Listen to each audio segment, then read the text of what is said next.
जी visible है आप सबको? Yes sir. यस सर, अब आ रही है। ठीक है। चले ये जो रह गए हैं, जैसे उज़ैर रह गया है, होस्ट रह गया और जो भी रह गए हैं, फिर इंशाल्लाह हम उनसे ना ये सेशन हो जाए, फिर उसके बाद उनसे उनकी इनपुट ले लेंगे। ये लास्ट टाइम हम डिस्कस कर रहे थे सिलेक्शन प्रोसेस, ठीक है? इसको हम स्टेप बाय स्टेप देख लेते हैं और फिर हर एक की डिटेल थोड़ी बहुत देख लेते हैं कि ये स्टार्ट होता है कि एप्लीकेंट जॉब इंटरेस्ट शो करता है अपना, ठीक है? वो जब अप्लाई करता है, ठीक है? फिर उसके बाद एचआर पॉइंट ऑफ व्यू से या HR department pre employment screening करता है। प्री एम्प्लॉयमेंट स्क्रीनिंग क्या होती है वो हम डिटेल में देखते हैं। फिर उसके बाद क्या होता है कि वो एप्लीकेशन फॉर्म अपना भरता है, अपनी मालूमात वगैरह लिखता है। देन फिर टेस्ट होते हैं, इंटरव्यूज होते हैं, ठीक है? देन उसके बाद एक बैकग्राउंड इन्वेस्टिगेशन का स्टेप होता है। कुछ लोग एडिशनल इंटरव्यू भी रिक्वायर करते हैं, कुछ एक इंटरव्यू करते हैं, कुछ एक से ज्यादा 2 भी इवन करते हैं, ठीक है? डिपेंड करता है वो कि एक फर्स्ट इंटरव्यू हो गया, एक फाइनल इंटरव्यू हो गया। फिर कुछ लोग कंडीशनली जॉब ऑफर दे देते हैं, लेकिन वो सब्जेक्ट उसके साथ जो कंडीशन एक लगा दी जाती है कि it is subject to medical clearance या बैकग्राउंड चेक, ठीक है? तो मेडिकल आपकी कुछ टेस्ट भी कुछ कंपनीज आपको कहती हैं कि करवा के लाओ और फिर अगर आपकी रिपोर्ट्स ओके हो देन वो आपको फाइनली एक जॉब ऑफर कर देती हैं। और बीच में ही एक स्टेप आ जाता है बैकग्राउंड चेकिंग का, ठीक है? जिसको कहते हैं रेफरेंस चेक करना, ठीक है? या बैकग्राउंड इन्वेस्टिगेशन करना। जब ये सारी चीजें क्लियर होती हैं देन ऑब्वियसली ऑफर और उसके बाद उसकी तरफ से अगर एक्सेप्टेंस होती है तो उसके बाद उसको जॉब के ऊपर प्लेस कर दिया जाता है। और वही स्लोगन है कि right person with the right skills at the right place at the right time, ठीक है? तो हमने ये सारी जो मेहनत की ये उस स्लोगन के लिए की। हम बारी बारी हर स्टेप को ले लेते हैं और थोड़ा सा डिस्कस कर लेते हैं। ये है पहला स्टेप के एप्लीकेंट जॉब इंटरेस्ट, ठीक है? ऑब्वियसली हमने जितने भी मेथड्स पढ़े वो इंटरनल मेथड्स हों रिक्रूटमेंट के या वो एक्सटर्नल मेथड्स हों, हमने कहा कि हम ऐड लगाएंगे, लोगों को अट्रैक्ट करेंगे, लोग सीवीज भेजेंगे रिक्वायर्ड ईमेल पे या जो भी गिवन मेंशन एड्रेस होगा वो उस पे अपनी एप्लीकेशंस भेजेंगे। इसके साथ साथ एक चीज मेक श्योर करने की जरूरत है हमें, रियलिस्टिक जॉब प्रीव्यू की। रियलिस्टिक हम रियलिस्टिक कहते हैं रियलिटी को, हकीकत, ठीक है? जॉब प्रीव्यू से मुराद क्या है कि आप जॉब के बारे में जो उसको एक बेसिकली उसको ओवरव्यू दोगे अपनी कंपनी के बारे में अपनी जॉब के हवाले से, it should be based on reality, ठीक है? यानी कि किसी को सब्ज बाग नहीं दिखाओ। अगर आप किसी को हायर करना चाह रहे हो, वो आपको कैंडिडेट पसंद आ गया, ठीक है? तो आप उसको reality based facts and figures बताओ। मतलब सम टाइम ये भी हो सकता है कि आप जस्ट उसको आपको वो बंदा इतना पसंद आया है कि आप उसको अभी ये कह देते हो कि यार 6 महीने हम आपकी सैलरी डबल कर देंगे या हम इतने परसेंट रेस कर देंगे, ताकि किसी तरह से बस वो आ जाए, ठीक है? वो आ जाए और फिर क्या पता साल भर आप उसका इंक्रीमेंट ना लगाओ या उसका रेस ना करो, ठीक है? तो इट डिपेंड्स। तो आपको चाहिए कि आप उसको रियल चीजें बताओ कि हाँ इतने बोनस हैं या ये लीव्स हैं या ये हमारा कल्चर है, ठीक है? इसके मुताबिक आप एडजस्ट कर सकते हो तो वेलकम। अगर नहीं कर सकते तो ऑब्वियसली हम आपको नहीं रखेंगे, ठीक है? तो रियलिस्टिक जॉब प्रीव्यू उसको हमने देना है, हकीकत पे मबनी हमने उससे बातें करनी है, ठीक है? और अगेन उसमें एप्लीकेंट का इंटरेस्ट शामिल होगा, उसकी दिलचस्पी होगी तो वो अप्लाई करेगा। अच्छा, जो सेकंड स्टेप है pre employment screening. Pre employment screening कोई मुझे बता सकता है ये क्या चीज होगी? अभी एम्प्लॉयमेंट दी नहीं है हमने उसको, उससे पहले की एक स्क्रीनिंग को हम एक स्टेज कह रहे हैं। ये स्टेज क्या हो सकती है आपके ख्याल में?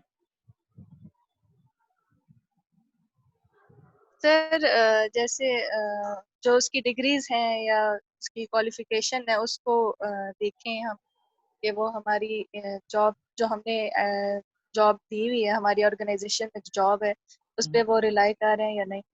Good, very good. अपना +1 लिख लो। और ये आप लिस्ट मेंटेन कर रही हो ना? लास्ट टाइम काफी लोगों ने +2 लिए, +3 भी लिए, +1। जी सर। बस ये आप अपने पास मेंटेन करती रहें, फिर जब मैं मतलब आखिर में आपसे ले लूंगा। और कोशिश किया करो, पार्टिसिपेट करो, ताकि आपकी क्लास पार्टिसिपेशन के हेड में ये आपके मार्क्स आसानी के साथ ऐड हो सकते हैं, ठीक है? जैसे अभी सना ने लिया लास्ट टाइम, आकाश, कासिम, काफी लोगों ने लिया था। अच्छा, तो जी जी कासिम। सर प्री स्क्रीनिंग जो टेस्ट है इसमें दूसरी भी चीज़ें शामिल होती हैं, मतलब कि एक तो क्वालिफिकेशन भी है, लेकिन अगर हम ऑफर कर रहे हैं चीज़ तो उससे पहले दूसरी मतलब कि बैकग्राउंड चेक भी हम करते हैं। मतलब कि जो है ना पुलिस वगैरह भी जो गवर्नमेंट ऑर्गेनाइजेशन होती हैं ज़्यादातर वो जो है ना पुलिस वेरिफिकेशन भी जो है ना वो करती हैं कि कोई बंदा जो है वो इलीगली इन्वॉल्व तो नहीं है किसी एक्टिविटीज़ में, तो वो भी इसमें शामिल आती रहती है विद क्वालिफिकेशन, वो चीज़ भी मैटर करती बिल्कुल है। सही। लेकिन कासिम, वो हमने कहा ना कि हम बैकग्राउंड चेक और जो रेफरेंस चेकिंग का स्टेप है वो हम ऑब्वियसली एक अलग से एक स्टेज परफॉर्म करेंगे। प्री एम्प्लॉयमेंट स्क्रीनिंग से मुराद ये है कि ज्यादा जब हम एचआर प्लानिंग कर रहे थे तो हमने कुछ चीजें सोची थी कि यार वो 2 साल उसको एक्सपीरियंस हो मार्केटिंग ऑफिसर के लिए, उसकी कम्युनिकेशन स्किल्स अच्छी हो, पर्सनैलिटी अच्छी हो, इंटरपर्सनल स्किल्स अच्छी हो, कॉन्फिडेंट पर्सन हो, एमएस या एमबीए उसने किया हुआ हो, कुछ सर्टिफिकेशंस हो। तो हमने एक क्राइटेरिया बनाया था इनिशियली, जो हमने आगे जाके न्यूज़पेपर में या एड पे लगाया भी। तो प्री एम्प्लॉयमेंट स्क्रीनिंग से मुराद ये है कि बहुत सारे लोग अप्लाई करेंगे, ठीक है। तो लाजमी नहीं है कि सारे लोग उस क्राइटेरिया को फुलफिल करते हो, कुछ लोग वैसे भी रैंडमली बेसिस पे अप्लाई कर देते हैं, कुछ क्या पता उस क्राइटेरिया से बहुत ज्यादा एक्सपीरियंस भी हो, ठीक है। कुछ ऐसे भी होंगे, अगर लेट्स सपोज आपने 5 साल एक्सपीरियंस मांगा हुआ है और उसका 2 साल उसने फिर भी अप्लाई कर दिया, तो ऐसे भी होंगे, ठीक है। तो आपने प्री एम्प्लॉयमेंट स्क्रीनिंग में ये चेक करना होता है कि जो आपका एक क्राइटेरिया सेट आपने किया प्लानिंग फेज में, ठीक है, रिक्रूटमेंट की जो फर्स्ट स्टेज में भी आपने उसको मेंशन किया था, आया वो लोग कैंडिडेट्स उसको मीट कर रहे हैं या नहीं। मिसाल के तौर पे 800 सीवी आता है आपके पास, इट्स नॉट नेसेसरी कि 800 के 800 लोग आपके क्राइटेरिया पे पहले उतर रहे हों, उसमें से क्या पता खाली 50 से 100 लोग हों। अभी भी ये रेशियो मैं बहुत ज्यादा बता रहा हूँ, ठीक है। आपके पास छांटी करके जो लोग होते हैं ना वो बड़े कम बचते रहते हैं, ठीक है। तो ये वो है बेसिकली कि इनिशियल क्राइटेरिया से मैच करना, और जो क्राइटेरिया को मीट कर रहा है या उसके करीब है उसको हम अगली स्टेज के लिए रेफर कर रहे हैं। अभी हमने उसको जॉब जी नहीं वो दी। जी वो मतलब कि जो मिनिमम क्वालिफिकेशन है अगर बीएस रिक्वायर्ड है तो बीएस हाँ, वाले लोग या फर्स्ट और हाँ, सेकंड ग्रेड की जो होती हैं वो चीज़ें। राइट। बिल्कुल सही, बिल्कुल सही, बिल्कुल सही। ठीक हो गया। अच्छा, तो ये होगी हमारी सेकंड स्टेज। इसमें ऑब्वियसली क्वालिफिकेशन है, एक्सपीरियंस है, एज रिक्वायरमेंट्स हैं। अगर हमने कोई कोटा मेंशन किया हुआ है कि वो फलाने एरिया का हो तो हम सिर्फ फलाने एरिया का ही वो करेंगे, अगर वो कोटे सिस्टम पे वो हम रिक्रूटमेंट सिलेक्शन करने जा रहे हैं। तो ये सारी चीजें उसका प्री एम्प्लॉयमेंट स्क्रीनिंग में आ गया। Then comes job application form. Although last time Qasim ने इस पे बड़ा वैलिड पॉइंट्स ऐड भी किए थे, लेकिन थोड़ा सा जस्ट समराइज करने के लिए कि जब भी आप किसी कंपनी में जाते हो बीइंग अ कैंडिडेट, तो आपको एक जॉब एप्लीकेशन फॉर्म अच्छी कंपनी हमेशा देती है। उसके ऊपर क्या होता है, समटाइम आप अपनी पासपोर्ट साइज फोटोज भी लगा देते हो, ठीक है। अपना एजुकेशन लिखते हो, क्वालिफिकेशन एक्सपीरियंस वाला मेंशन करते हो, अपना एड्रेस देते हो, फोन नंबर देते हो, अपनी पर्टिकुलर यानी कि डिटेल्स वगैरह देते हो, ठीक है। तो जॉब एप्लीकेशन फॉर्म एक तो वही उसका जो पर्पस होता है वो ये ईईओ गाइडलाइंस को मीट करना होता है। What EEO stands for? Equal employment opportunities. Excellent, excellent, excellent, very good. कि वो जो हमने शुरू में एक बात की थी कि हमने मेरिट पे हायरिंग करनी है, ना कि हमने मतलब नेपोटिज्म पे करनी है या रेफरेंस बेस करनी है, ये कुछ इस तरह का, ठीक है। तो जब आप कहते हो कि हम सब के लिए इक्वल एम्प्लॉयमेंट अपॉर्चुनिटी प्रोवाइडर्स हैं, तो फिर regardless of gender, regardless of age, regardless of cultural background, आप किसी को भी जो भी मेरिट पे आ रहा है आप उसको उस स्टेप का हिस्सा बना लेते हो, ठीक है। तो ईओ गाइडलाइंस को मीट करने के लिए एप्लीकेशन फॉर्म दिया जाता है। फिर उसकी इसलिए भी दिया जाता है ताकि उसकी डिटेल्स हमारे सामने आ जाएं, ठीक है, जो भी पर्टिकुलर्स आपको रिक्वायर हैं। और फिर उसके ऊपर ऑब्वियसली जो झूठ बोलना वो अलाउ नहीं है। मतलब ऐसा नहीं करना चाहिए कि आप कोई जो फैक्ट्स एंड फिगर्स हैं उसको मिस रिप्रेजेंट कर रहे हो, ठीक है, ये मिस इंटरप्रेट, ये जानबूझ के आप ऐसे कर रहे हो, ठीक है। समटाइम होता है। मैं ओजीडीसीएल का आपको एक केस बताता हूँ। हमने पता कोई मोर देन 100 एम्प्लॉयज को फायर किया था, ठीक है। आल्दो शुरू में तो उन्होंने अपने डॉक्यूमेंट्स, एजुकेशनल डॉक्यूमेंट्स और एक्सपीरियंस डॉक्यूमेंट्स वगैरह दिए थे, लेकिन लेटर ऑन वही जब we realised and we check, जब वो उनके डॉक्यूमेंटेशन की वेरिफिकेशन की तो पता चला कुछ लोगों ने फेक सर्टिफिकेट्स बनवाए हुए थे, ठीक है। तो ऑब्वियसली जब आप इस तरह की चीजें एप्लीकेशन फॉर्म में मेंशन करोगे शुरू में, लेकिन बाद में आपके पास वो उसका कोई एविडेंस ना हुआ या फेक एविडेंस हुआ, ठीक है, तो आपको एक एम्प्लॉयर के पास पूरा राइट है कि वो आपको निकाल दे, ठीक है, क्योंकि आपने उसके साथ झूठ बोला या आपने उसके साथ एक अनएथिकल एक्शन किया, ठीक है। तो इसलिए भी ये आपको फैक्ट्स एंड फिगर्स की बेस पे और जो आपको सच पता है आप उसकी बेस पे फॉर्म्स को फिल करते हो और उसके अकॉर्डिंगली अपनी इंफॉर्मेशन देते हो, ठीक है। अच्छा, शर्मीन काइंडली अपना माइक म्यूट कर लें। अच्छा,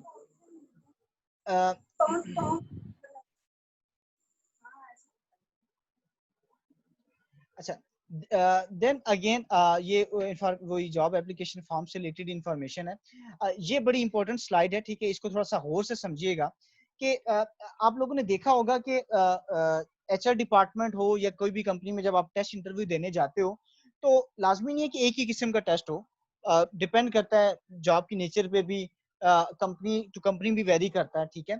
हम मुख्तलिफ टेस्ट को एक्सप्लोर कर लेते हैं कि कौन कौन से टेस्ट एचआर या कोई भी कंपनी लेती है, ठीक है, और वो उसका पर्पस क्या होता है। सबसे पहले आ जाता है कॉग्निटिव एबिलिटी टेस्ट, ठीक है।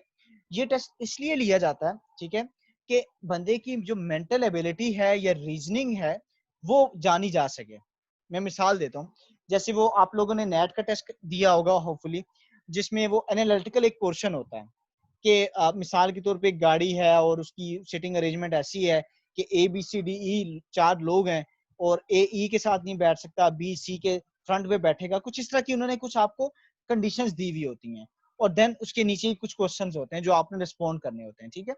तो ये इसलिए होता है ताकि चेक किया जा सके कि बंदा कितना क्रिएटिव है, बंदा प्रॉब्लम्स को सॉल्व कर सकता है या नहीं। अब जैसे मैं वो क्विज की एग्जांपल है कि IQ टेस्ट। जैसे कासिम ने कहा कि there was a one line, ठीक है, लेकिन मैंने क्या किया कि मैंने उसके साथ डॉट्स डाल के उसको सेग्रीगेशन सेपरेशन की, ठीक है। It is up to the candidate कि वो उसको कैसे रिस्पॉन्ड करता है। तो इससे पता चलता है कि वो बंदा कितना थिंकिंग, अपनी थिंकिंग माइंड को यूज करता है, ब्रेन को वो यूज कर रहा है, ठीक है। इसको कहते हैं cognitive ability test. Is it clear? ये वाला टेस्ट क्लियर है आप लोगों को? Yes sir.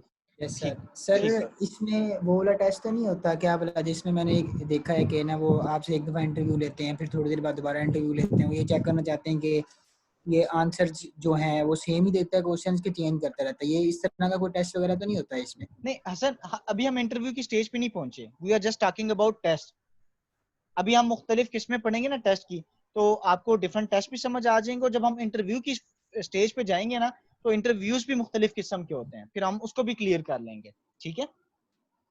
Yes sir. वो जो आपका वो है ना पर्टिकुलर, कि वो जो पहले उसने आंसर किया और फिर आगे जो आंसर कर रहा है उसमें कितनी मुशाबत है, सिमिलरिटी है, उसको एचआर की टर्मिनोलॉजी में खास नाम दिया जाता है। मैं वो आपसे डिस्कस करूंगा, लेकिन अभी नहीं कर रहा, वो फिर मिक्स हो जाएगी चीज आपसे, ठीक है। Okay sir. मैं करूंगा डिस्कस। नॉर्मली जो जो टेस्ट होते हैं जिसमें IQ वगैरह की चीज़ें आ जाती हैं या मैथमेटिकल प्रॉब्लम्स आ जाती हैं, वो चीज़ें जो है इसमें शामिल होती है कॉग्निटिव में। बिल्कुल ऐसी आईक्यू टेस्ट आपका है, ईक्यू टेस्ट है, ठीक है, इमोशनल क्वेश्चन पे, कॉग्निटिव एबिलिटी पे जिस जिस तरह आपके एनालिटिकल टेस्ट होते हैं, ठीक है। अच्छा, फिर दूसरे एक टेस्ट की नेचर होती है जिसको कहते हैं फिजिकल एबिलिटी टेस्ट। ये भी बहुत ज्यादा यूज होता है। फिजिकल एबिलिटी टेस्ट देखो, लाजमी नहीं है कि सारे आपने मार्केटिंग ऑफिसर्स या एचआर ऑफिसर्स या फाइनेंस के लोग रखने हैं। आपने अपनी ऑर्गेनाइजेशंस के अंदर ऐसे भी लोग रखने होते हैं जिन्होंने लोडिंग करनी हो, अनलोडिंग करनी हो, या जिनका फिजिकल जो बॉडी की वो एक्टिविटी है वो बहुत ज्यादा इन्वॉल्व होती है उस पर्टिकुलर जॉब के अंदर, उस जॉब की नेचर ऐसी होती है। तो देखो उन लोगों ने फिर जाहिर सी बात है मूवमेंट करनी है, उन लोगों ने लेट्स सपोज लगेज है या कोई लोडिंग है अनलोडिंग है, तो उन्होंने तो बहुत ज्यादा फिजिकली इन्वॉल्व होना है। तो फिर आप उसके अकॉर्डिंगली उनके लिए टेस्ट डिजाइन करते हो या उनसे ऐसी एक्टिविटीज करते हो। अगर हम आर्म फोर्सेस की बात करें तो देखो उन लोगों ने ऑब्वियसली मिशंस पे जाना है, ठीक है, टेररिज्म के को खत्म करने के लिए, या कोई अल्लाह ना करे कोई वार हो जाए या कोई ऑपरेशन करना हो, तो उन लोगों ने उसको आर्मी को इसलिए तैयार करना होता है। तो उनके ज्यादातर जो काम है जो खास तौर पे सोल्जर्स और इस तरह के हैं, उनकी है फिजिकल मूवमेंट, फिजिकल इन्वॉल्वमेंट। तो उनके लिए पीटी आपको physical training exercises obviously require होती हैं, ठीक है। तो फिर आप उनकी जॉब नेचर के अकॉर्डिंगली उनसे ऐसी एक्टिविटीज करवाते हो या ऐसे टेस्ट करवाते हो, ठीक है। तो it varies from job to job या नेचर ऑफ जॉब, ठीक है। तो ये हो गया फिजिकल एबिलिटी कि आप उसकी मस्कुलर मूवमेंट को चेक करते हो। Then comes work sample test, ठीक है। वर्क सैंपल टेस्ट क्या होता है कि जो कैंडिडेट ने जो आगे जाके मतलब अभी जो प्रोस्पेक्टिव एम्प्लॉय और आगे आगे जाके अगर उसने आपकी कंपनी का हिस्सा बनना है, तो आप उससे ऐसा टेस्ट लेते हो जो आपने असल में आगे जाके उससे काम भी करवाना है। तो आप बेसिकली मेजर ये करना चाह रहे हो कि क्या ये काम वो कर लेगा या नहीं कर लेगा। जैसे काफी गवर्नमेंट इदारों में अगर आप टेस्ट देने जाओ तो वहां पे एक रिटन टेस्ट इस तरह होता है कंप्यूटर पे या कुछ इस तरह का कि आपसे वो नोटिंग या ऑफिस मेमोरेंडम टाइप करवाते हैं, ठीक है, जिसमें डिफरेंट फॉर्मेटिंग होती है।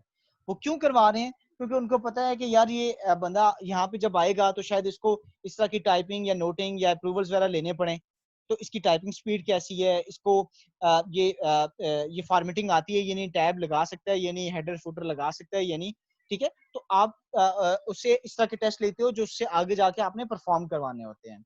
जैसे मुझे याद है काफी, जब मैंने काफी टेस्ट दिए हुए हैं, ठीक है, कुछ में एक्सेप्टेंस भी हो जाती थी, कुछ में रिजेक्शन भी होती थी ऑब्वियसली, ठीक है, तो उनसे ऑब्वियसली बंदा सीखता है, बहुत कुछ सीखता है।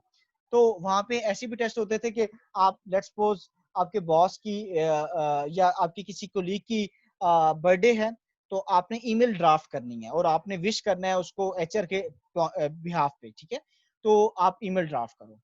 अब देखो ये हमें वैसे तो किसी ने नहीं सिखाया ना, एक बात है, तो लाजमी नहीं है कि आप से वो ये पूछेंगे कि रिक्रूटमेंट सिलेक्शन का फर्क बताओ। थोड़ी सी चीजें आउट ऑफ द बॉक्स भी हमें पता होनी चाहिए, ठीक है, क्योंकि वो किसी भी किस्म का टेस्ट या इंटरव्यू ले सकते हैं related to that particular job. तो वो आपसे ईमेल्स ड्राफ्ट करवा सकते हैं। सम टाइम ऐसा भी होता है कि वो एक्सेल पे आपसे कहें कि ये एज इट इज लिस्ट है, इसको बना के दो, तो चेक करेंगे कि आया इस बंदे को आता है या नहीं, ठीक है, या वो आपसे कुछ फार्मूला वो इंसर्ट करवा सकते हैं या लगवा सकते हैं, ठीक है, वो डिपेंड करता है नेचर ऑफ जॉब पे। इसको कहते हैं वर्क सैंपल टेस्ट, कि बेसिकली जो आपने काम करना है उसी से मिलता जुलता वो टेस्ट आपसे लेते हैं। इसमें सर एक मैं जो टेस्ट की बात आई, इस तरह मैंने भी काफ़ी सारे जो है ना टेस्ट दिए हुए हैं। कभी कभार तो इस तरह के टेस्ट आ जाते हैं कि बंदा सोच रहा होता है कि यार इसमें मुझसे क्या पूछ रहे हैं। मतलब कि एक दफ़ा इस तरह हुआ था कि पावर पॉइंट पे उन्होंने मुझे जो है ना कहा कि पावर पॉइंट पे कोई चीज़ दी हुई थी, तो थोड़ी सी कि ये टाइप कर दो। वो मैंने टाइप की, फिर मुझे जो है ना नेक्स्ट रिक्वेस्ट था, वो कह रहे थे कि इसमें फलां जो लाइन है इसमें टेक्स्ट की जो कलर है वो ग्रीन कर दो और बाकी जो बैकग्राउंड है वो जो है वो ग्रे कर दो। मतलब इस तरह की जो है ना वो भी टेस्ट जो है आ रहे होते हैं बिल्कुल। और मैं तो बल्कि अपने जितने भी स्टूडेंट्स होते हैं उनको ये रिक्वेस्ट करता हूँ कि इवन आप अभी नहीं भी जॉब हंटिंग कर रहे, क्योंकि आप स्टडी कर रहे हो या आप अच्छी जॉब पे हो, लेकिन अप्लाई करते रहा करो डिफरेंट ऑर्गेनाइजेशन में। इसलिए नहीं कि बार बार स्विचिंग करनी है, हरगिज ये मकसद नहीं है। द थिंग इज कि आप जब डिफरेंट कंपनीज में टेस्ट देते हो या इंटरव्यू देते हो ना, आपकी इतनी लर्निंग होती है, आपको उसका कल्चर समझ आता है, आपसे वो कुछ ऐसे सवाल पूछ सकते हैं जो शायद आपको किसी आगे आने वाले इंटरव्यू में बड़े मदद दे दें, ठीक है। मैं आपको एक छोटी सी बात बताता हूँ कि कासिम ने अपना एक्सपीरियंस शेयर किया। तो मैं कायद आज़म से रिसेंटली जब ग्रेजुएट हुआ था, जब मैंने बीबीए ऑनर्स किया था, मेरे एक ऑयल रिफाइनरी में टेस्ट हुआ, उसके बाद इंटरव्यू हुआ। तो इंटरव्यू में मेरे से एक क्वेश्चन पूछा गया कि how many connections do you have on LinkedIn, ठीक है। उस ये 2015 की बात मैं आपको बता रहा हूँ। तो 2015 में एक फ्रेश कैंडिडेट, मतलब फ्रेश ही था मैं, क्योंकि अभी भी रिसेंटली ग्रेजुएट हुआ था, तो वो मेरे से सवाल पूछ रहे कि कितने कनेक्शंस हैं लिंक्डइन पे, ठीक है। तो मैंने कहा I have round about 500 connections. उस टाइम मेरे 500 के करीब थे कनेक्शंस, ठीक है। तो और मैं बड़ा खुश था कि यार मेरे इस लेवल पे 500 कनेक्शंस हैं। कि वो स्टेज है जब लोगों को इंस्टा और स्नैपचैट की ज्यादा ही आदत होती है या फेसबुक की। तो इस तरह की जो प्रोफेशनल साइट्स हैं वो नॉर्मली आपको अंडर ग्रेड के स्टूडेंट्स को इतना नहीं पता होता, ठीक है, क्योंकि वो थोड़ा सा उस एज में होता है जहाँ पे वो थोड़ी सी ये इंटरटेनमेंट कह लो या एक फन या एंजॉयमेंट। अब जैसे टिकटॉक काफी लोगों को पता होगा, लेकिन आप अगर थोड़ा सा प्रोफेशनल साइट्स का पता करो तो रेशियो है, लोगों को पता होती है, लेकिन शायद उतने डीपली उनको नहीं पता हो, ठीक है। तो मैं बड़ा खुश अपनी तरफ से कि यार मेरे तो 500 कनेक्शंस हैं, मुझे तो आराम से जॉब मिल जाएगी, ये वो ना। तो काफी दिन मैंने जब वेट किया और मैंने उनसे फॉलो अप किया, मैंने कहा सर क्या वो पोजीशन फिल हो गई है या स्टिल वो अभी मतलब वेकेंट है, और आप मुझे फीडबैक दे सकते हैं कंस्ट्रक्टिव और बता सकते हैं कि क्या स्टेटस है जॉब का। तो और उन्होंने कहा कि हमने बंदा रख लिया और सॉरी आपको हमने नहीं सिलेक्ट किया। और वैसे फिर मैंने पूछा, मैंने कहा सर आप मुझे काइंडली रीजन बता सकते हैं कि what's the reason behind the rejection, ताकि मुझे पता चले और मैं आगे जाके काम करूं। तो that particular person told me that कि मैं इतना सोशल नहीं हूं ऑन लिंक्डइन। अब अंदाजा लगाओ, मेरा सीजीपीए मेरी स्किल सारी एक साइड में है, और जो एक पॉइंट जिस फैक्टर की वजह से मैं रहा वो था मेरे लिंक्डइन कनेक्शंस, वो बहुत कम थे। तो ये कासिम के बात से मैं 100% एग्री करता हूँ कि लाजमी नहीं है कि आप जो आपने सारा पढ़ा होता है सिर्फ वही आपसे पूछें, वो कुछ भी आउट ऑफ द बॉक्स भी आपसे पूछ सकते हैं। आपको थोड़ा सा मेंटली प्रिपेयर होना चाहिए और आपको पता होना चाहिए कि रिस्पॉन्ड कैसे करना है। फिर अल्लाह का शुक्र है वो दिन गया और आज का दिन हुआ, मैंने लिंक्डइन को सही तरह से यूटिलाइज किया और माशाल्लाह कनेक्शंस भी बढ़े सही प्रोडक्टिव वे में, जॉब ऑफर्स भी कुछ हुई लिंक्डइन के जरिए। द थिंग इज, कहने का मकसद ये है कि वो उस टाइम गलती ना होती तो शायद मैं सीखता ना। तो आप फेलियर से बहुत ज्यादा सीखते हो, तो कोशिश किया करो कि इन चीजों से सीखो और आगे जाके फिर वो दोबारा गलती रिपीट ना करो। आई होप जी आपको पॉइंट क्लियर हो गया होगा। एक्सक्यूज मी सर, आप लिंक्डइन का बताया है, वो आप ऐप का बता रहे हैं या जो भी सोशल मीडिया ऐप है उसकी बात कर रहे हैं टोटल? नहीं देखो, जैसे फेसबुक है ना, तो आप अकाउंट बनाते हो, लिंक्डइन पे भी आप अपना अकाउंट बनाते हो और उसमें आपके जो कनेक्शंस होते हैं ना, वो मिसाल के तौर पे मेरे अभी जो हैं वो 8,000 क्रॉस कर चुके हैं, ठीक है। तो द थिंग इज कि ये मैंने चीज उसी टाइम सीख ली थी कि यार 500 होना कोई इतनी बड़ी बात नहीं है। तो एचआर में वैसे भी लोगों से मतलब यही एक्सपेक्ट किया जाता है कि इनके कनेक्शन ज्यादा होने चाहिए। उसकी एक वजह है, तो उन लोगों के पास डिफरेंट एड्स होते हैं, डिफरेंट वैकेंसीज होती हैं, तो वो जब अपने मीडिया पे लगाते हैं ना, अपने मीडियम पे, तो बहुत ज्यादा लोग अगर फॉलोअर्स हों तो वो फिर क्या होता है, लोग उसको अप्रोच करते हैं और फिर वो अप्लाई करते हैं। तो ये बात है। अच्छा, फिर मैं आपको एक और मजे का एक्सपीरियंस शेयर करता हूँ, ये जो वर्क सैंपल टेस्ट से रिलेटेड है। ये क्या है कि आप उससे वही काम करवा रहे हो जो आपने उससे आगे जाके करवाना है बेसिकली। मेरा एक एक्सपीरियंस रहा है, सच टीवी चैनल, शायद आप में से कुछ लोगों ने देखा हो, केबल पे आता है ये सच टीवी चैनल। यस सर, देखो। इनका मुझे एचआर सिस्टम में एक बड़ी चीज बड़ी अपील की, वही बात है जब मैं उधर गया तो मुझे तब समझ लगी कि ये क्या करते हैं कि अगर इनको कोई कैंडिडेट पसंद आ जाता है ना, मिसाल के तौर पे मुझे 2 कैंडिडेट पसंद आते हैं, आकाश और असदुल्ला, ठीक है। तो मैं क्या करूंगा कि ठीक है, ऑन पेपर भी बड़े अच्छे हैं, इन्होंने इंटरव्यू भी बड़ा अच्छा दिया, टेस्ट भी अच्छा दिया, मैं इनको एक एक हफ्ता अपने पास बुलाऊंगा। आकाश को भी कहूंगा कि यार हफ्ता आप काम करो सच टीवी चैनल के साथ, ठीक है, और हफ्ता गुजर जाएगा आकाश का। असदुल्ला से भी कहूंगा कि हफ्ता आप हमारे साथ गुजारो। अब ये हो क्या रहा है, वो हफ्ते का पे नहीं करेंगे, लेकिन ये दोनों पार्टीज के पास एक बड़ा एक फेयर चांस है, एम्प्लॉयर के पास भी और उस कैंडिडेट या एम्प्लॉय के पास भी जिसने फ्यूचर में इसको ज्वाइन करना है, कि क्या मैं इस पर्टिकुलर एनवायरनमेंट में एडजस्ट हो सकता हूँ या नहीं। हम नॉर्मली क्या होता है, हमने शुरू में बड़ी चीजें अच्छी लग रही होती हैं, ठीक है, या सुनी सुनाई, लेकिन जब हम पहला दिन जाते हैं ना, तो बाद में आपको चीजें रियलाइज होना शुरू होती हैं, जो हमने कहा ना realistic job review reality based पे होना चाहिए। तो ये स्टेप बड़ा अच्छा है कि आप बजाय इसके कि आप उसको एकदम फुल हायरिंग पे रख लो, आप उसको हफ्ते के ट्रायल बेस, ये उनका रिक्रूटमेंट का हिस्सा है सिलेक्शन का, कि टेस्ट इंटरव्यू तो वो लेते ही हैं, लेकिन वो 7 दिन अपने हफ्ता अपने पास रखते हैं उस बंदे को, 9 से 5, ठीक है, ताकि उसकी रूटीन पता चल जाए कि वो ऑन जॉब कैसा परफॉर्म करता है, उसका बाकी लोगों के साथ बिहेवियर कैसा है, वो उसको काम पे कमांड है या नहीं है, ठीक है। तो ये भी एक वर्क सैंपल टेस्ट से रिलेटेड एक एक्टिविटी है जो अच्छी ऑर्गेनाइजेशंस इसको अडॉप्ट करती हैं, ताकि एक ऐसा बंदा हम लेके आए जो हमसे भी सेटिस्फाई हो, हम उससे सेटिस्फाई हो। ये चीज क्लियर है आपको? Yes sir. Yes sir. Yes sir. ठीक हो गया। अच्छा, स्टिल वी हैव 3 मिनट्स, तो हम चलो एक छोटा सा कॉन्सेप्ट, एक और टेस्ट कर लेते हैं।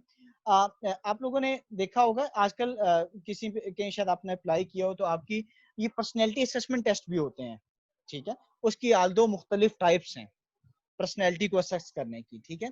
कुछ लोग इस तरह भी देखते हैं कि सम टाइम ये होता है कि वो एक पिक्चर दिखा देते हैं और कहते हैं कि स्टोरी लिखो, ठीक है। तो हर बंदा उसको अपने मुनासबत से स्टोरी लिखेगा, आकाश अपनी मुनासबत से, फैसल अपनी से, बिलाल अहमद अपनी से, क्योंकि डिफरेंट कैंडिडेट्स हैं, हर एक अपना एक माइंड सेट है कि आपको ये पिक्चर नजर आ रही है, इस पे आप शुरू हो जाओ स्टोरी लिखना। जब आप अपने आंसर्स दे दोगे, तो जो भी वहां पे साइकेट्रिस्ट होगा या जो साइकोलॉजी का बंदा होगा या जो भी पर्टिकुलर एक्सपर्ट होगा उस पर्टिकुलर फील्ड में, वो देखेगा लोगों के आंसर और वो ये चीज असेस करेगा कि इसकी पर्सनैलिटी कैसी है, आया ये हमारी ऑर्गेनाइजेशन के अंदर टिक सकता है या नहीं टिक सकता। तो आ रही समझ?